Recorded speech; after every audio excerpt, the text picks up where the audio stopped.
Hello, welcome back my dear students. आज हम लोग बात करने वाले हैं Newton second law of motion की। Very important topic from the point of view of NEET and JEE. और इसके बहुत ही कुछ अच्छे अच्छे क्वेश्चंस भी हम लोग सॉल्व करने वाले हैं जो प्रीवियस ईयर्स आईआईटी और नीट के अंदर पूछे गए। आप कहेंगे सर न्यूटन से सेकंड लॉ की डायरेक्ट बात करेंगे, फर्स्ट लॉ के बारे में क्या? तो सेकंड लॉ के बाद हम लोग फर्स्ट लॉ की भी बात कर लेंगे, या आप फर्स्ट लॉ का ज्यादा एक्सप्लेनेशन देखना चाहते हैं तो आप पहला लेक्चर जो है इसका इंट्रोडक्टरी लेक्चर है वो देख सकते हैं, जहां पे मैंने गैलीलियो गैलीली के कॉन्सेप्ट के बारे में एक्सप्लेन किया है। वही लॉ क्या है? Newton first law of motion है। तो लेट्स स्टार्ट। ओके, बिना देरी के स्टार्ट करते हैं। Newton second law of motion. तो फर्स्ट ऑफ ऑल न्यूटन के कितने नियम है? लोग बोलेंगे सर न्यूटन के 3 लॉ होते हैं। मैं पूछूंगा कौन कौन सा? कहेंगे सर पहला, दूसरा और तीसरा। What a great answer, first second and third law. बिल्कुल यही बात सही है, न्यूटन के 3 ही नियम होते हैं, पहला, दूसरा और तीसरा। और हम बात करने वाले किसके? दूसरे नियम के बारे में, सेकंड लॉ के बारे में। तो क्या बोलता है सेकंड लॉ? पहले इसका डेफिनेशन लिख लेते हैं, फिर इसका एक्सप्लेनेशन समझेंगे। बोलता है rate of change of linear momentum per unit time is directly proportional to external force and direction of net force will be in the direction of resultant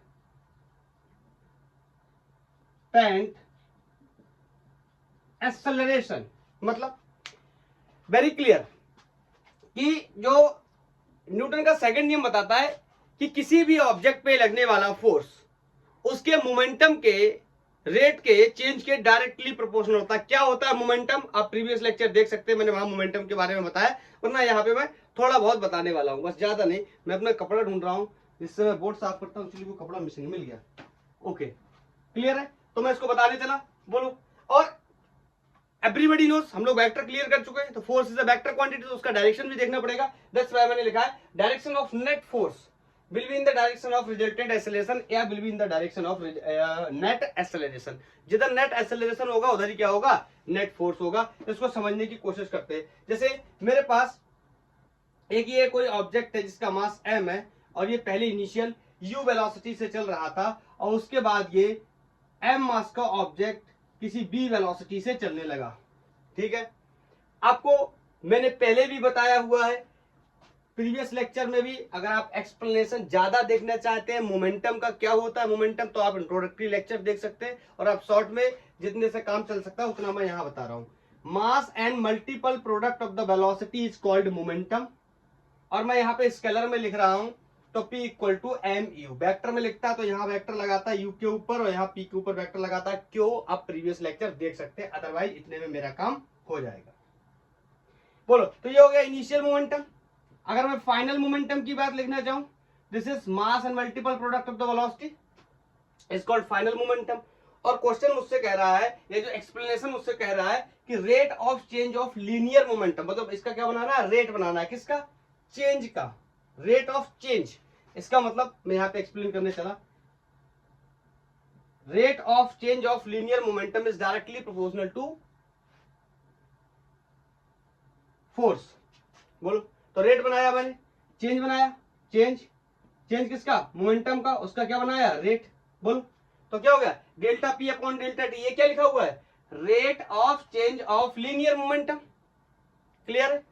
linear word का use क्यों किया? मोमेंटम दो प्रकार के होते हैं, एंगुलर मोमेंटम और लीनियर मोमेंटम। हम ट्रांसलेशन मोशन की बात कर रहे हैं, that's why we are dealing with the linear momentum. ज्यादा एक्सप्लेनेशन देखना तो अगेन आप इंट्रोडक्टरी लेक्चर देख सकते हैं। तो यहां से मैं लिखने चला कि जो मोमेंटम है directly proportional to final momentum minus initial momentum. अरे बोलो, चेंज ऑफ मोमेंटम क्या होगा, final momentum upon minus initial momentum into change in time, या T2 माइनस T1 भी लिख सकते हैं, विजुअलिटी चेक कर लो, या T2 माइनस T1 भी लिख सकते हैं। बोलो अब यहाँ पे आप बताओ, यहाँ पे मैं इसको आगे फोर्स डायरेक्टली प्रोपोर्शनल, बोलो इसके लिए क्या लिख सकता हूँ, mb, बोलो फाइनल मोमेंटम कितना mb माइनस इनिशियल मोमेंटम कितना mu, ये कितना होगा delta T, change in momentum. बोलो क्लियर, आगे इधर देख लो, तो यहां से F is directly proportional to, mass को बाहर निकाल लूं, ये क्या बचा B माइनस यू, बोलो मास को कॉमन कर लिया, B minus U upon delta T. अब तो हम काइनेमेटिक्स पढ़ चुके हैं, एवरीबॉडी नोज कि rate of change of velocity is called acceleration. जिन लोगों को पता है अच्छी बात, जिन्हें नहीं पता यहां बताता हूं, delta B upon delta T क्या कहलाता है, rate of change of velocity पर unit time is called acceleration. तो मैं इसको ऐसे भी लिख सकता हूं v2 minus b1 upon delta T माने t2 माइनस t1, और यहाँ पे b1 माइनस b2 की जगह मैंने क्या ले लिया है, u और b ले लिया है। तो सिंपली क्या है, change in velocity upon time. Clear, तो ये क्या बन गया, बोलो ये क्या बन गया, एक्सेलरेशन। यहाँ पे मैंने एक्सप्लेन भी किया हुआ है, आप चाहो तो यहाँ पे लिख सकते हो, मैं ब्रैकेट में इस बात को यहाँ बता भी सकता हूँ कि एक्सेलरेशन क्या होता है, change in velocity upon time. तो ये क्या लिखा हुआ है, सिंपली ये एक लाइन बढ़ा दूं क्या, ये क्या लिखा हुआ है, change in velocity upon time. Visibility check करूं, दिख रहा है नीचे, यस। तो बोलो यहां से यहां से F की value directly proportional to m, और बोलो dv upon dt is acceleration. हटाऊंगा प्रोपोर्शनलिटी, आएगा कोई कांस्टेंट, नाम आएगा k। Unit measurement and dimensions के मैं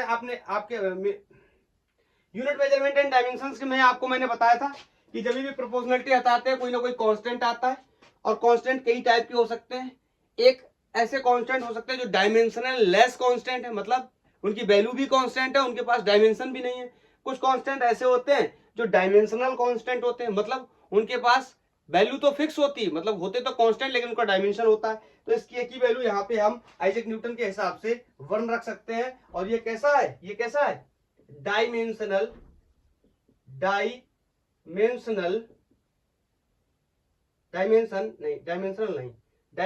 लेस कांस्टेंट, लेस कांस्टेंट, मतलब इसकी कोई भी अपनी क्या होगी, यूनिट नहीं होगी, कोई भी इसकी क्या नहीं होगी, डायमेंशन। तो this is F equal to M A simply. अरे ये तो बचपन से पढ़ते चले आ रहे हैं, इसमें मैंने कोई कुछ खास नहीं बता दिया आपको। बोलो F equal to M A. तो ये क्या है, न्यूटन्स लॉ ऑफ मोशन का एक पर्टिकुलर केस है, F equal to M A, जिसे बचपन से हम पढ़ते चले आ रहे हैं कि यही क्या है, Newton's law of motion. Actually में ये न्यूटन्स लॉ ऑफ मोशन नहीं है। न्यूटन्स लॉ ऑफ मोशन को एक्सप्लेन करना है तो यहां से कर सकते हैं, इसका ये एक बेसिक फॉर्म है। अगर और एक सबसे बेस्ट इसके लॉ की बात करें, सबसे बेस्ट फॉर्म की बात करें कि जो सबसे हम बोल सकते हैं कि न्यूटन्स लॉ ऑफ मोशन क्या है, क्या हम इसको बोल सकते हैं ये न्यूटन्स लॉ ऑफ मोशन है, नहीं, ये इसका क्या है, एक एग्जांपल है, एक क्या है, केस है। ये भी एक केस है। कैसे समझना, यहां पे आप ध्यान से देखो तो मैंने मास को क्या लिया हुआ है, कांस्टेंट। मतलब ये जब दौड़ रहा था, एग्जांपल ये 1 किलो का था, मान लो कोई यू मीटर पर सेकंड से दौड़ रहा था, बाद में ये 2 बी मीटर पर सेकंड से दौड़ने लगा, लेकिन ये स्टिल कितना है, 1 किलो का ही है। मतलब इसमें मास क्या है, फिक्स है। इसमें मास क्या है, फिक्स है, मींस मास क्या है, कांस्टेंट है। कोई जरूरी नहीं है कि मास कांस्टेंट होगा, मास वेरिएबल भी हो सकता है, मास टाइम के साथ साथ कम भी हो सकता है। कैसे, ऐसे समझो कि जैसे कोई एक ट्रक है, उस ट्रक के अंदर मान लो मिट्टी भरी हुई है, और उसका जो खिड़की है, विंडो है, डाल है, मैं खोल दूं उसको, तो बोलो मिट्टी उससे गिरना शुरू हो जाएगी, बोलो गिरना शुरू हो जाएगी। मतलब जैसे जैसे ट्रक आगे जाएगा, टाइम के साथ साथ उससे मिट्टी कम होगी, उसका मतलब उस ट्रक का मास क्या करने लगेगा, वेरी करने लगेगा। पहले मास ज्यादा होगा, धीरे धीरे मिट्टी गिरने लगेगी, मास क्या होने लगेगा, कम होने लगेगा। मतलब मास का क्या बन जाएगा, एक रेट बन जाएगा, एक रेट से मास क्या होने लगेगा, कम होने लगेगा। मतलब मास कैसा है, कांस्टेंट है, नो, मास कैसा है, वेरिएबल है। तो मास भी क्या हो सकता है, वेरिएबल। बट मैंने जो केस लिया हुआ है इसमें मास क्या है, कांस्टेंट। तो मास कांस्टेंट लेके मैंने जो केस बनाया है, that is F equal to M A. अगर मैं मास को क्या कर लूं, वेरी कर लूं, बोलो अगर मास कैसा हो जाए, वेरिएबल हो जाए, तो that will be the exact raw form of Newton's second law of motion. तो उसके बारे में डिस्कस करने चले, इसको हटा रहा हूं, क्लास 9 से आप पढ़ते चले आ रहे होंगे, लेकिन क्लास 9 में आपने बस इतना ही पढ़ा होगा। इसके आगे की जो डिटेलिंग है ये फर्दर हमारे लिए हेल्पफुल होगी नीट और IIT के प्रॉब्लम्स को सॉल्व करने के लिए, क्योंकि वहां पर वेरिएबल मास सिस्टम के प्रॉब्लम्स आएंगे, उनको हमें सॉल्व करना पड़ेगा। आपने एक बहुत ही फेमस केस पढ़ रखा होगा या सुना होगा या किसी का लेक्चर देखा होगा यूट्यूब पे, रॉकेट प्रोपल्सन के बारे में आपने पढ़ाई की होगी कि जब आपको पता है जब रॉकेट उड़ता है तो उसका मास क्या होता है, सिग्निफिकेंटली कम होता रहता है, टाइम के साथ साथ क्या होता है, डिक्रीज होता रहता है। तो वहां पे कैसा यूज करते हैं, वेरिएबल मास सिस्टम का यूज कर सकते हैं। उसके लिए हम स्पेशली डिस्कस करेंगे जब ये टॉपिक हम लोग कंप्लीट कर लेंगे, उसके बाद मैं आपको स्पेशल एक लेक्चर बना के दूंगा कि रॉकेट प्रोपल्सन के लिए। ओके, अभी वेरिएबल मास सिस्टम है तो क्या कर सकते हैं, अगर मास वेरी कर रहा है तो क्या कर सकते हैं, बोलो।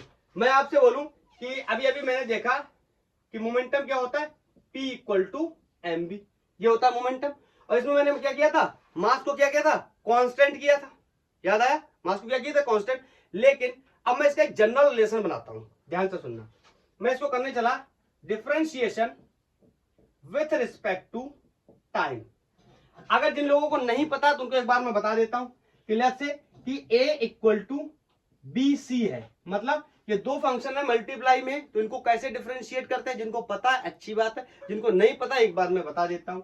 हम करते हैं D A over D T, with respect to time कर रहा हूं तो क्या हो जाएगा, D A over D T. इसमें करते हैं हम डिफरेंशिएशन, ऐसे करते हैं, first function differentiation of second function, बोलो, और प्लस, या फिर जो जनरल रिलेशन बना रहा हूं तो जनरल ही बना देता हूं, ठीक है, plus second function differentiation of first function.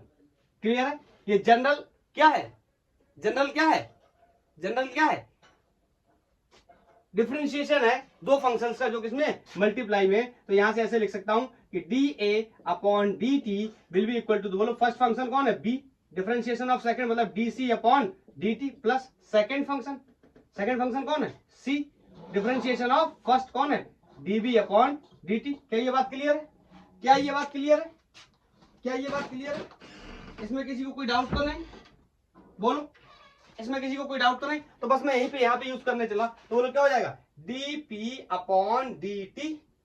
कैसे करते हैं डिफरेंशिएशन, फर्स्ट फंक्शन पहला रोक लो m, differentiation of second means dv upon dt, plus second रोक लो, एक्सप्लेनेशन इधर है, सेकंड रोक लो, डिफरेंशिएशन ऑफ फर्स्ट।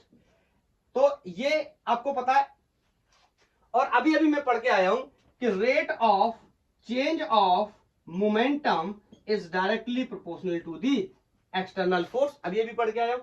तो ये dp अपॉन dt क्या बन जाएगा, f। तो मैं चाहूं तो dp अपॉन dt को f भी लिख सकता हूं, will be equal to m dv upon dt plus v dm upon dt। This is, या दिस इज, दोनों एक ही बातें हैं, actually Newton's second law of motion.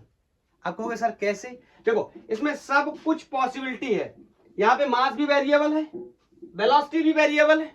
बोलो, हमारे केसेस में जो प्रीवियस केस हमने डिस्कस किया था उसमें मास क्या कांस्टेंट था लेकिन वेलोसिटी वेरिएबल थी, पहले u थी बाद में क्या हो गई v, लेकिन मास सेम था। लेकिन यहाँ पे मास भी वेरिएबल है, देखो तभी तो डिफरेंशिएशन किया है ना, वेरिएबल है तभी तो डिफरेंशिएशन किया है। तो अब ध्यान से सुनना, अगर मैं प्रीवियस केस बनाना चाहता हूं, प्रीवियस केस बनाना चाहता हूं, तो अगर मैं आपसे बोल दूं इफ मास इज कांस्टेंट, बोलो मास क्या है, कांस्टेंट है, तो बताओ dm अपॉन dt वाला फंक्शन कितना हो जाएगा, जीरो।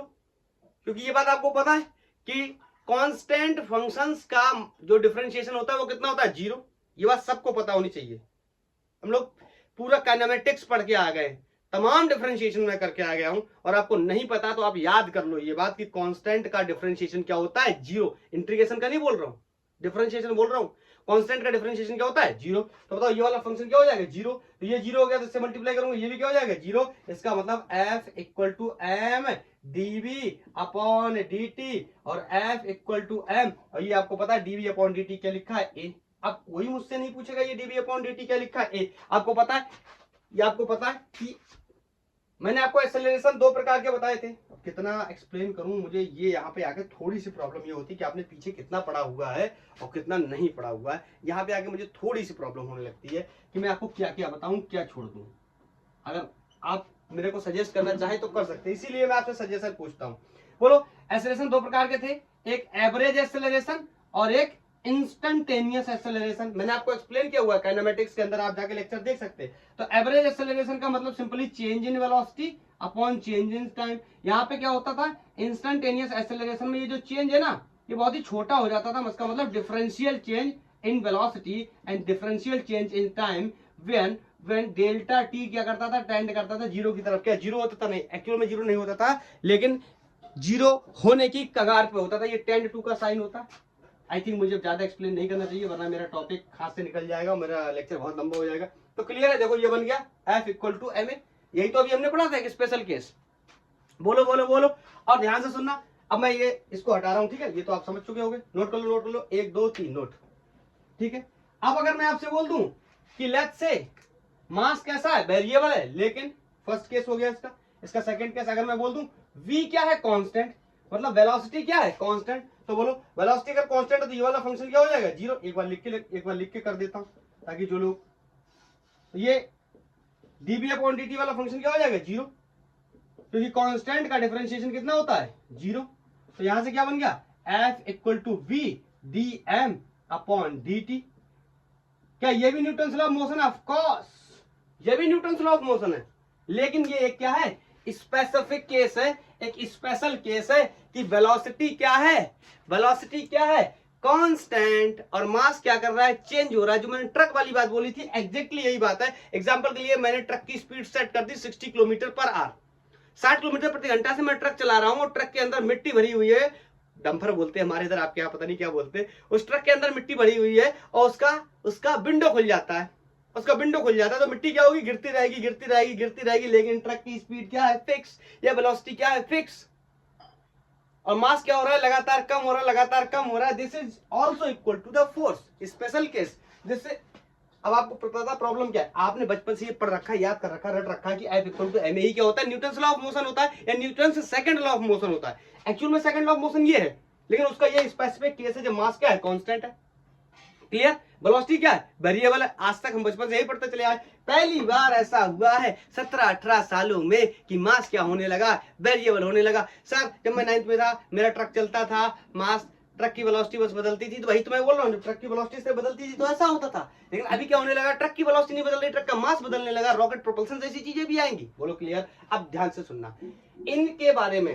ये जो वेरिएबल मास सिस्टम है, ये वेरिएबल मास सिस्टम है, मैं इसके ऊपर क्वेश्चंस कराऊंगा, लेकिन इसके लिए मैं एक सेपरेट वीडियो बनाऊंगा, नहीं तो ये लेक्चर की जो लेंथ है ना वो बहुत ज्यादा हो जाएगी। इस प्रॉब्लम के ऊपर मैं आपको क्वेश्चन कराऊंगा, कुछ 4-5 क्वेश्चन करा दूंगा, नीट और आईआईटी में आए हुए क्वेश्चन, ज्यादातर आईआईटी में मिलेंगे, नीट में भी जो भी होंगे वो भी करा दूंगा। तो उसके लिए मैं कुछ 15 से 25-30 मिनट का एक अलग से लेक्चर रिकॉर्ड कर लूंगा, जिसके अंदर कुछ मैं 4-5 क्वेश्चन जो भी मुझे पॉसिबल अच्छे मिलेंगे मैं वो करा दूंगा। अभी मैं नॉर्मल क्वेश्चंस की बात करूंगा, ठीक है, जो हमारे सेकंड लॉ पे बेस्ड होंगे। क्लियर?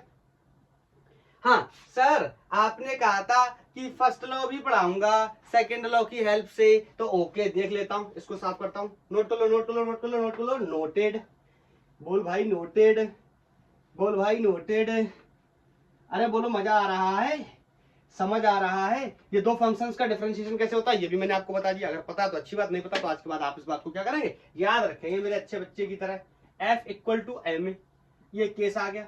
मैं अगर आपसे बोल दूं कि एक्सेलरेशन लेफ्ट से 0 है, बोलो एक्सेलरेशन 0 है, बोलो क्या है, एक्सेलरेशन 0 है, इसका मतलब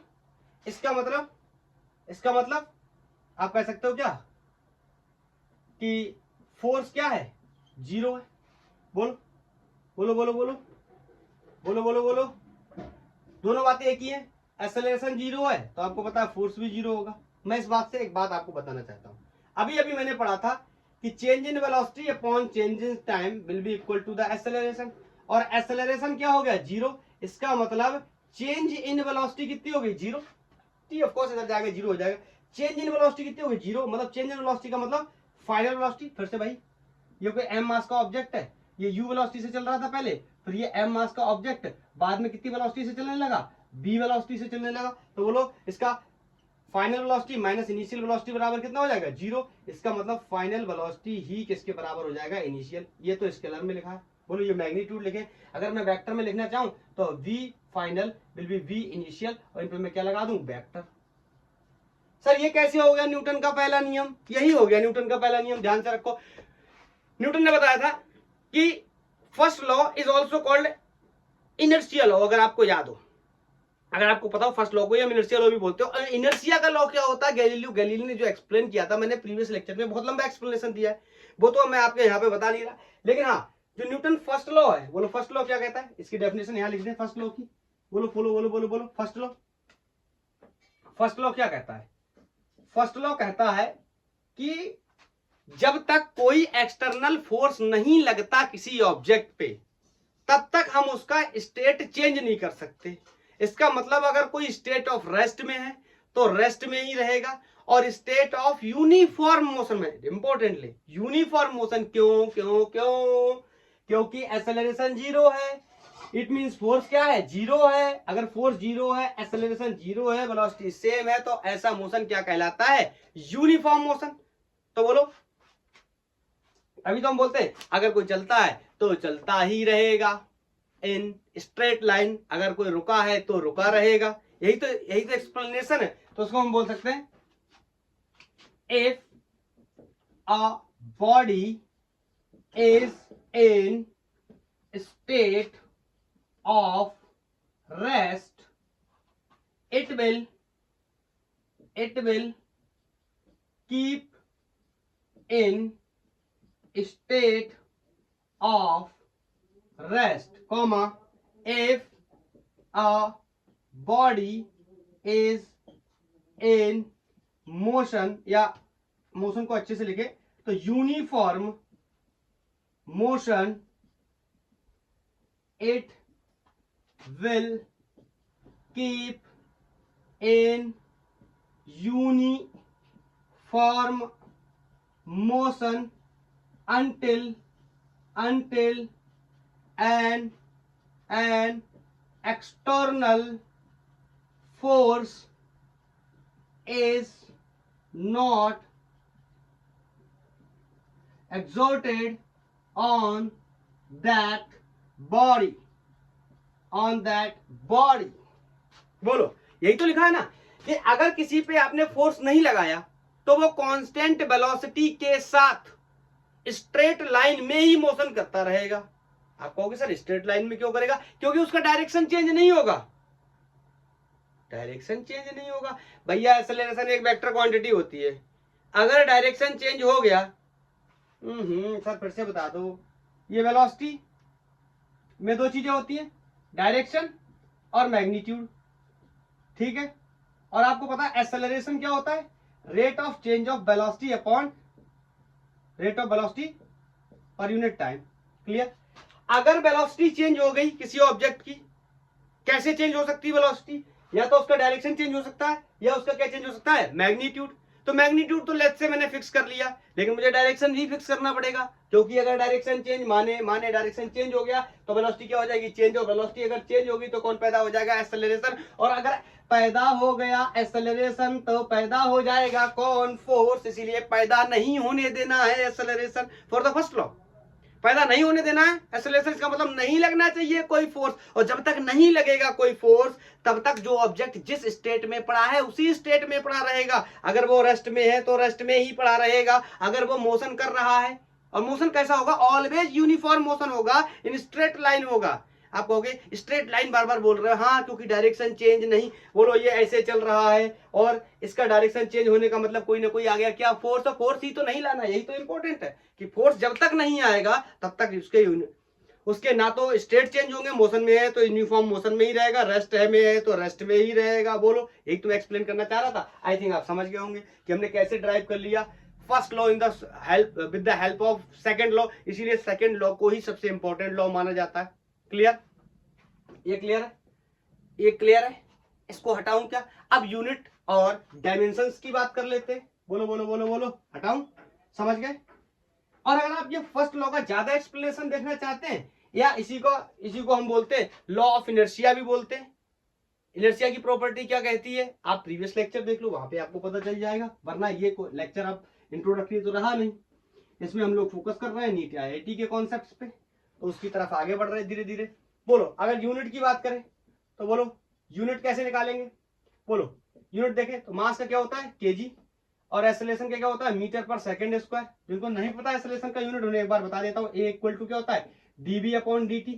तो यहाँ पे वेलोसिटी का जो यूनिट होता है वो क्या होता है मीटर पर सेकंड, और ये एक सेकंड और तो मीटर पर सेकंड स्क्वायर। जिन्हें नहीं पता है वेलोसिटी क्या होता है उनको भी एक बार बता देता हूँ, ये क्या होता है डिस्प्लेसमेंट अपॉन वेलोसिटी क्या होता है rate of displacement upon time.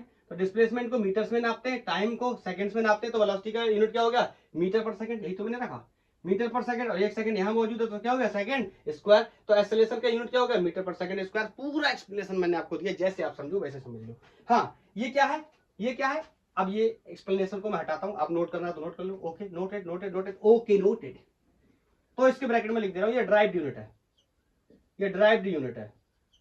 अब आप कहोगे ड्राइव्ड यूनिट क्या होता है, तो आप जाके मेरा लेक्चर दे सकते हैं, unit measurement and dimension, lecture number 1, नाम होगा यूनिट। यूनिट में मैंने एक्सप्लेन किया हुआ है, अब यहां नहीं बताऊंगा ड्राइव यूनिट क्या होता है। तो अगर इसका एसआई यूनिट देखना हो, एसआई यूनिट मतलब इंटरनेशनल सिस्टम ऑफ यूनिट्स क्या होता है, अब यूनिट में जाके चेक कर सकते हैं। यहाँ पे बिल्कुल भी बताने वाला नहीं हूँ, क्योंकि नहीं तो मेरा लेक्चर फिर से डेविएट हो जाएगा। तो बोलो इसको हम नापते हैं एसआई यूनिट, इसका क्या होता है न्यूटन, न्यूटन होता है। आइए न्यूटन सर के नाम पे इसका यूनिट क्या होता है न्यूटन, और इसे हम कैपिटल एन से रिप्रेजेंट भी करते हैं। बोलो हाँ मैं आपको ये बता सकता हूं कि 1 न्यूटन इज इक्वल टू, बोलो बोलो बोलो क्या होगा 1 न्यूटन। ये कोई ऑब्जेक्ट है, ये कोई ऑब्जेक्ट है, 1 केजी का अगर मैं ऑब्जेक्ट ले लूं और उसको मैं 1 न्यूटन का अगर फोर्स दे देता हूं तो उसमें पैदा हो जाएगा 1 मीटर पर सेकंड स्क्वायर का एक्सेलरेशन। बोलो बोलो बोलो बोलो। तो मैं कह सकता हूं आपसे कि 1 न्यूटन किसके बराबर होता है 1 केजी और 1 मीटर पर सेकंड स्क्वायर। बोलो अब ये 1 1 को हटा दूं, 1 1 को हटा दूं तो समझ लो 1 न्यूटन क्या होता है 1 केजी पर 1 मीटर पर सेकंड स्क्वायर। मतलब 1 किलोग्राम मास के ऑब्जेक्ट को 1 न्यूटन का फोर्स लगा देता हूं तो उसमें 1 मीटर पर सेकंड स्क्वायर का एक्सेलरेशन प्रोड्यूस हो जाएगा। बोलो बोलो बोलो बोलो। अगर मैं बात करूं डायमेंशंस की, बोलो डायमेंशंस सर ये क्या होता है, आप टाइप कर सकते हैं यूट्यूब पे डायमेंशन एनालिसिस बाय द गैंगबॉर फिजिक्स। आपको वहां पे डायमेंशंस के सारे लेक्चर मिल जाएंगे और आप डायमेंशंस को क्लियर कर सकते हैं। केजी एक प्रकार का मास है, मास को मैं लिखता हूं कैपिटल एम से। बोलो एम लेंथ है, लेंथ को कैपिटल एल से। ये क्या है समय, टाइम, टाइम को मैं लिखता हूं कैपिटल टी से। उसकी पावर कितनी है 2, उसकी पावर क्या कर लेता हूं 2। सबको एक साइड में इकट्ठा करके ऊपर ले आता हूं तो टी टू दी पावर ऊपर जाके -2 हो जाएगा। और डायमेंशंस का नियम होता है कि बड़े ब्रैकेट के अंदर बड़े लेटर्स में लिखना एम एल, ये ऊपर जाके जाएगा पावर -2। तो M L T -2 is the dimension of force. हमने याद भी किया हुआ था, आपको पता होगा डायमेंशन मैंने क्या बताया था, क्लियर। तो ये हो गया यूनिट एंड डायमेंशंस। हाँ इसके बहुत सारे जो अलग अलग और भी इसके यूनिट्स जो होते हैं उनका काफी ज्यादा यूज है, तो उन यूनिट्स के बारे में भी हम क्या करेंगे बात करने वाले। आप लोग नोट करो इसको, इसके हम एब्सोल्यूट यूनिट्स के बारे में बात करने वाले हैं। बोलो बोलो बोलो बोलो। तो ये इतना हो गया। क्या इसका मैं आपको सीजीएस यूनिट बता दूं, सीजीएस यूनिट। अब आप मुझसे ये मत पूछना कि सीजीएस यूनिट क्या होता है। सी का मतलब होता है सेंटीमीटर, जी का मतलब होता है ग्राम, एस का मतलब होता है सेकंड। मतलब जब हम किसी सिस्टम में मास को ग्राम में नापे, डिस्टेंस को सेंटीमीटर में नापे और टाइम को सेकंड में नापे, ऐसा ही का मतलब होता है एमकेएस, मीटर किलोग्राम सेकंड। ये पता होगा, नहीं पता तो आप यूनिट वाला लेक्चर देख सकते हैं, हम लोग आगे आ चुके हैं थोड़ा सा। बोलो तो अगर सीजीएस लिखूं मैं तो ये केजी है, तो ये किस में आ जाएगा ग्राम में। बोलो मीटर किस में हो जाएगा सेंटीमीटर में। बोलो बोलो बोलो बोलो। और सेकंड का सेकंड ही रहेगा, कोई भी यूनिट हो चाहे एमकेएस हो, सीजीएस हो, एफपीएस हो, एसआई हो, टाइम को हमेशा किस में मेजर करते सेकंड्स में ही मेजर करते। तो ग्राम सेंटीमीटर पर सेकंड स्क्वायर। बोलो मैं यहाँ पे थोड़ा सा ऊपर मेंशन कर देता हूँ, नीचे शायद विजिबल ना हो। ग्राम सेंटीमीटर पर सेकंड स्क्वायर, ये हो गया इसका क्या सीजीएस यूनिट। और यही बराबर होता है किसके किसके किसके, फीमेल साइंटिस्ट है डाइन, उनके नाम पे रखा गया है डाइन। तो फिर से वही बात है, एक डाइन का फोर्स क्या होगा बताइयो। मैं कहूंगा जब 1 ग्राम, ग्राम है यहाँ पे, 1 ग्राम के मास में 1 सेंटीमीटर पर सेकंड स्क्वायर का एक्सेलरेशन प्रोड्यूस कर दिया जाए तो जो रिजल्टेंट फोर्स होगा वो क्या होगा, 1 डाइन। या ऐसे भी बोल सकता हूं कि 1 ग्राम मास को 1 डाइन फोर्स देने पर 1 सेंटीमीटर पर सेकंड स्क्वायर का एक्सेलरेशन प्रोड्यूस हो जाता है। जैसे मैंने यहाँ पे बताया था कि अगर 1 किलोग्राम के मास को 1 न्यूटन का फोर्स दूंगा तो उस मास में 1 मीटर पर सेकंड स्क्वायर का एक्सेलरेशन पैदा हो जाएगा। इसी तरीके से यहाँ डाइन के क्लियर कर लिया, सीजीएस है बोलो, तो ऐसा यूनिट भी क्लियर है, सीजीएस यूनिट भी क्लियर है, बोलो बोलो बोलो बोलो बोलो बोलो। आगे बताऊं आगे बताऊं आगे बताऊं, हटाऊं हटाऊं हटाऊं हटाऊं, 1 2 3 1 2 3 1 2 3 इस हटा सकता हूं। अब एक नेक्स्ट क्वेश्चन है, ये क्वेश्चन भी यूनिट से ही रिलेटेड है, वहां पे भी मैंने आपको बताया है। तो question is how many dynes, English में लिख दूं क्या, how many dynes in 1 newton, 1 newton में कितने डाइन होंगे, it means 1 newton is equal to how many dynes. ये हम लोग, ये बहुत ही आसान है हमारे लिए, हम डिस्कस कर चुके हैं। हाँ, बड़ा सवाल है, कहाँ डिस्कस कर चुके, यूनिट्स में ही डिस्कस कर चुके, यूनिट कन्वर्जन में भी डिस्कशन किया है। और डायमेंशंस के 3 एप्लीकेशन थे, to check correctness, to convert 1 unit of system into another unit, वहां पे भी मैंने इसको किया हुआ है बोलो, तो 2 जगह मैंने इसका डिस्कशन किया है। तो आप जाके यूनिट वाले पार्ट में यूनिट कन्वर्जन को देख सकते हैं, मैंने वहां पे कई सारे कन्वर्जन कराए हुए। तो इसके लिए मैं एक्सप्रेशन का यूज करता था, n1 u1 equal to n2 u2। यहाँ पे मैं बेसिक बता देता हूं, अगर आपको फुल्ली एक्सप्लेनेशन देखना है और बहुत सारे क्वेश्चंस की प्रैक्टिस देखनी है तो आप यूनिट में देख सकते हैं। पहला lecture unit measurement of dimension का, यूनिट आप टाइप करेंगे, अगर आप टाइप करेंगे unit by the gang war physics तो आपको मिल जाएगा यूट्यूब के ऊपर, ठीक है। इसमें मैंने बताया कि n1 एंड n2 क्या है, न्यूमेरिकल नंबर्स हैं, न्यूमेरिकल वैल्यूज हैं, कुछ ना कुछ वैल्यूज आएंगी। जैसे यहाँ पे कितना है 1 न्यूटन, यहाँ कितना है यही पता करना है। एंड u1 एंड u2 क्या है, आर दी यूनिट्स। अलग अलग सिस्टम में क्या होंगे, यूनिट्स होंगे। आपको पता है न्यूटन किस में होता है, एसआई में, और डाइन किस में होता है, सीजीएस में। तो मुझसे कहा गया कितने होंगे, तो मैं ही आपको कन्वर्ट करके बता देता हूँ। 1 न्यूटन क्या होता है बोलो, 1 न्यूटन की वैल्यू कितनी होती है, 1, अभी भी सीखते हैं, KG 1 metre per second square बोलो। तो मैं ले लेता हूं 1 केजी पर मीटर पर सेकेंड स्क्वायर। बताओ अगर मैं इसको कन्वर्ट करने चलूं किसमें, सीजीएस में, आपको पता है डाइन किसमें होता है, सीजीएस में। आप चाहो तो इस फॉर्मूले का भी यूज कर सकते हो सिंपली। यहाँ n1 की वैल्यू 1, n1 का यूनिट, u1 का यूनिट कितना है, न्यूटन, न्यूटन को ही आप एक्सपोज कर सकते हो बोलो। यहाँ n2 नंबर पता करना है, तो ये क्या सीजीएस का यूनिट क्या है, डाइन, डाइन की वैल्यू कितनी होती है, डाइन की वैल्यू कितनी होती है, gram centimetre per second square, अभी हमने डिस्कस करी थी। तो यहाँ पे अगर बताओ 1 किलोग्राम को अगर मैं ग्राम में बदलना चाहूं तो 1000 से मल्टीप्लाई कर सकता हूं बोलो। अगर मैंने 1 किलोग्राम में कितने ग्राम होते हैं, ऑफकोर्स 1000। 1 मीटर में कितने सेंटीमीटर होते हैं, ऑफकोर्स 100, सबको पता है, और सेकंड का सेकंड ही रहने वाला है बोलो। तो ये हो गया क्या, 1 केजी मीटर पर सेकंड स्क्वायर किसके बराबर होता है, 1 न्यूटन के बराबर। यहाँ देखो ये कितना होगा 10 टू दी पावर 3, ये 10 टू दी पावर 2, तो ये कितना हो गया 10 टू दी पावर 5, ये कितना होगा ग्राम सेंटीमीटर पर सेकंड स्क्वायर। और 1 न्यूटन ही किसके बराबर हो गया, 10 टू दी पावर 5। ये अभी मैंने आपको बताया था कि जो डाइन होता है, सीजीएस यूनिट होता है, किसके बराबर होता है, gram centimetre per second square. ये कन्वर्ट हो गया किसमें, डाइन में।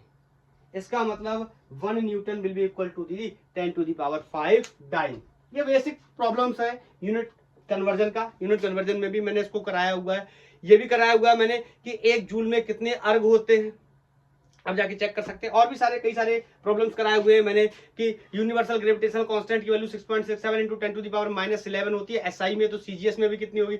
ऐसे बहुत सारे क्वेश्चंस मैंने डिस्कस किए हुए हैं यूनिट कन्वर्जन के अंदर। एक सिस्टम से दूसरे सिस्टम में बदलना है, बताओ किसमें दिया था, एसआई में दिया था, एसआई में दिया था, और कन्वर्ट किस में करना था, सीजीएस में। एसआई में कितना है 1, सीजीएस में कितना होगा, यही कन्वर्ट करना। आप चाहो तो लेक्चर देख सकते हो, यह आपका काम हो गया, दैट्स ओके। या आपने किसी और से पढ़ रखा है, दैट्स आल्सो ओके, बोलो आना चाहिए बस, क्लियर। तो ये हो गया कितने न्यूटन होते हैं, सॉरी कितने डाइन्स होते हैं 1 एक एक न्यूटन में। अब इसके कुछ यूनिट्स देख लेते हैं, ग्रेविटेशनल यूनिट्स ऑफ फोर्स के बारे में भी बात कर लेते हैं। क्या होता है मैं आपको बताता हूं। क्या होगा कि इसके स्पेशली कुछ यूनिट्स और भी बनाए गए। जब हम ग्रेविटेशन की पढ़ाई करेंगे तो ग्रेविटेशन की पढ़ाई को एक्सप्लेन करने के लिए किसी ऑब्जेक्ट पे वेट लगता है तो क्या होता है, वेट क्या होता है, फोर्स क्या होता है। तो मैं आपको एक बात बताता हूं, ऐसे एग्जांपल से समझना। जैसे ये कोई एक ऑब्जेक्ट है, लेट से इसका मास m है और ये किसी एक टेबल पे रखा है एग्जाम्पल के लिए, ठीक है। तो नीचे की तरफ इसका वेट लग रहा होगा, that will be W equal to mg, और वेट भी एक प्रकार का क्या होता है, फोर्स होता है। क्लियर। तो इसका मतलब ये होता है कि अभी जो हम बात कर रहे थे उसमें क्या था, एक्सेलरेशन a प्रोड्यूस कर रहे थे। यहां पे एक्सेलरेशन की वैल्यू ऑलरेडी गिवन है, that is g equal to 9.8 metre per second square. मतलब कोई भी मास हो, जब वो ग्रेविटी के इन्फ्लुएंस में आता है तो उस पे एक फिक्स एक्सेलरेशन काम करता है 9.8 metre per second square on the surface of earth. ये बात हमें याद रखनी, सरफेस ऑफ अर्थ पे ही ये वैल्यू काम करती है। अगर नहीं होता है सरफेस ऑफ अर्थ पे तो इसकी वैल्यू चेंज हो जाती है, g dash equal to g 1 minus 2h upon R E, या g dash equal to g 1 upon 1 minus D upon R E. इसका एक और केस होता है, ये दो केस होते हैं। क्या होता है, आपको ज्यादा यहाँ समझने की कोई आवश्यकता नहीं है। जब अर्थ से ऊपर जाते तो इस तरीके से ग्रेविटी घटता है, दोनों ही केसेस में कम हो रहा है। नीचे जाते हैं मतलब डेप्थ में जाते हैं तो इस तरीके से घटता है। अगर जी के सरफेस पे रहते तो इतना रहता है। तो ये जो बातें मैं बता रहा हूँ ये सरफेस ऑफ अर्थ के लिए। ऊपर जाएंगे तो ऐसे कम होगा। इसमें दो कंडीशन होती है, बाइनोमियल एक्सपेंशन का यूज करने के बाद ये रिलेशन आया। अब मैं ज्यादा उसके बारे में नहीं बताना चाहता, तो मैं इसको हटा रहा हूँ, ठीक है। अब मैं मान के चल रहा हूँ मेरा ऑब्जेक्ट कहाँ है, सरफेस ऑफ अर्थ पे है। तो सरफेस ऑफ अर्थ पे जब ऑब्जेक्ट है तो हमेशा उस पर एक्सेलरेशन ड्यू टू ग्रेविटी नीचे की तरफ काम करेगा, जिसकी value 9.8 metre per second square होगी always. Clear. 9.8 metre per second square always होगी, कांस्टेंट वैल्यू होगी। तो जब वैल्यू कांस्टेंट होगी तो यहां पर एक तो सिंपल फोर्स है तो उसका यूनिट हम न्यूटन भी लिख सकते हैं, लेकिन यूनिट को मैं ग्रेविटेशनल फोर्स के टर्म्स में लिखना चाहता हूं, ग्रेविटी के टर्म्स में लिखना चाहता हूं। तो यहां पर जो सबसे पहला यूनिट होता है वो किलोग्राम वेट होता है। मैं बताऊं आपको, किलोग्राम वेट ये एक यूनिट है फोर्स का। किलोग्राम वेट का मतलब ये है, जैसे ध्यान से समझना, इसी को न्यूमेरिकल वैल्यूज में कन्वर्ट कर दूं। m दिया था, m को लेट से मैं 10 कर दूं, 10 kg, ठीक है। तो यहां पे वेट समझना कितना हो जाएगा, m की वैल्यू कितनी है 10, और बोलो g की वैल्यू हमेशा 9.8 सरफेस ऑफ अर्थ पे, तो ये कितनी हो गई 98 न्यूटन, या तो मैं बोलूं जो कि फोर्स का यूनिट हो गया। अब मैं 98 न्यूटन ना बोल करके मैं इसको किलोग्राम वेट के टर्म्स में भी लिख सकता हूं, या किलोग्राम वेट को ही मैं किलोग्राम फोर्स भी बोल सकता हूं, किलोग्राम वेट को ही मैं किलोग्राम फोर्स भी बोल सकता हूं। समझ सब समझ आएगा, बस थोड़ा सा वेट करो। किलोग्राम फोर्स भी बोल सकता हूं, इसको ब्रैकेट में मैं KGF के नाम से जानता हूं, इसको KG वेट के नाम से भी जानता हूं। इसको मैं KG वेट ऐसे भी शॉर्ट में लिखता हूं, या KGF ऐसे भी लिखता हूं। तो बताओ, अगर इस वैल्यू को जैसे इस वैल्यू को मुझे कन्वर्ट करना हो इसमें, तो क्या करूंगा। तो बताओ, मैं आपसे सिंपल पूछूं कि 1 kg वेट कितना होगा, बोलो 1 kg वेट कितना होगा। तो आंसर विल बी बोलो कितना होगा। अरे देखो ना, 1 kg वेट कितना होगा, बोलो कितना होगा, बोलो कितना होगा। ये 10 का है 98, तो 1 का कितना हो जाएगा 9.8। समझ लो, नहीं समझ रहे ऐसे समझ लो, इस वैल्यू को मैंने लेफ्ट से 1 kg कर दिया तो यहाँ पे 1 आ जाएगा, तो 98 की जगह कितना आ जाएगा 9.8। तो बताओ 1 kg वेट को ही मैं कितना लिख सकता हूँ 9.8 न्यूटन। अरे स्पेशल यूनिट है ग्रेविटेशन का, और कुछ स्पेशल खास नहीं है। या इसको ही मैं ऐसे लिख सकता हूँ 1 kg फोर्स, या 1 kgf, इसको क्या लिख सकता हूँ, बोलो 1 kgf, इसको मैं क्या लिख सकता हूँ, बोलो क्या लिख सकता हूं। अरे बोलो विल बी सेम, अरे एक ही तो बात है। या ऐसा लिख दे रहा हूं, 1 kg weight will be equal to 1 kgf, मतलब केजी वेट को kgf भी लिखते हैं, और इसकी वैल्यू 9.8 न्यूटन होती है। ये तीनों ही फोर्स के ही यूनिट हैं। ये भी ये केजी वेट है, ये केजी फोर्स के टर्म्स में एक्सप्लेन कर सकते हैं, दोनों एक ही बात है। अगर न्यूटन में एक्सप्लेन करना हो तो 9.8 न्यूटन हो जाएगा। बोलो बोलो बोलो, क्लियर? अगर मुझे ये किस में निकाला मैंने, ये किस में निकाला, मैं ऊपर चेक कर लूं जरा, विजिबल है? ये एसआई सिस्टम में निकाला मैंने, ऊपर चेक कर लूं विजिबल है क्या? विजिबल है, विजिबल है। अगर बोलो दूसरा पार्ट मुझे एसआई में ना निकाल के सीजीएस में निकालना हो, इसी को सीजीएस में लिखना हो, तो बताओ ये किलोग्राम वेट की जगह कितना हो जाएगा? ग्राम। अरे यार, किलोग्राम किसमें होता है? एसआई में। एसआई का मतलब पता होगा ना आप लोगों को, मैं ये मान के चल रहा हूं। एसआई का मतलब क्या होता है? एम के एस, मतलब मास को, सॉरी मीटर को, सॉरी डिस्टेंस को मीटर में, मास को केजी में, और टाइम को सेकंड में मेजर करते हैं। यहां डिस्टेंस को सेंटीमीटर में, मास को ग्राम्स में, और टाइम को सेकंड्स में कंसीडर करते हैं। तो बताओ ये कितना हो जाएगा? ये कितना हो जाएगा? ये कितना हो जाएगा? इसको मैं लिख सकता हूं क्या? इसको मैं लिख सकता हूं क्या ऐसा? 1 ग्राम वेट। बताओ एक इसके बराबर हो जाएगा 1, बोलो 1, अरे केजी लिखता था तो यहां क्या हो जाएगा? जी, और क्या हो जाएगा? एफ। बोलो बोलो बोलो बोलो बोलो बोलो। और कितना हो जाएगा? अगर न्यूटन में इसको कन्वर्ट करना, या सॉरी न्यूटन में नहीं, इसको सीजीएस में कन्वर्ट करना हो, डाइन में कन्वर्ट करना हो, तो बोलो क्या करूंगा? बोलो क्या करूंगा? ध्यान से सुनना, इसी वैल्यू को लिखता हूं 9.8। और अभी अभी मैं सीख के आया हूं कि 1 न्यूटन की जगह मैं 10 टू दी पावर क्या रख सकता हूं? 5 डाइन। देखो अब मत कहना, अगर मैं इसी को कन्वर्ट कर दूं 10 टू दी पावर 5 लिख दूं यहां पे, तो न्यूटन से किसमें कन्वर्ट हो जाएगा? डाइन में।